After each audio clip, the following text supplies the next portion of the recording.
تخيل إنك ماشي في حياتك وإنت مش عارف إذا ربنا راضي عنك ولا لأ. فجأة تشوف علامة واضحة تحسسك براحة وسكينة غريبة، علامة ممكن تغير حياتك للأبد. قبل ما نبدأ الفيديو لا تنسوا توحدوا الله وتصلوا على النبي محمد صلى الله عليه وسلم، واضغطوا على زر اللايك والاشتراك في القناة وفعلوا زر الجرس عشان يوصلكم كل جديد. من أعظم علامات رضا الله عن العبد أن يوفقه للطاعة ويبعده عن المعصية من غير ما يشعر. لما تلاقي نفسك فجأة محافظ على الصلاة أو قادر تتجنب ذنب كنت مدمن عليه أو قلبك بيتأثر بذكر الله، اعرف إن ربنا بيحبك وبيهيئك لخير أعظم.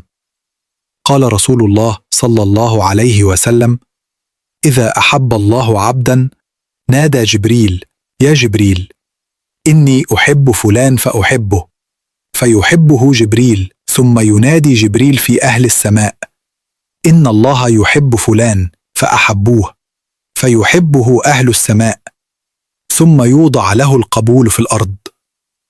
فلو لقيت القبول عند الناس من غير ما تسعى ليه، أو حسيت براحة في قلبك حتى وسط المشاكل، اعرف إن ده رزق ورضا من الله سبحانه وتعالى، وده أكبر نعمة ممكن تعيشها.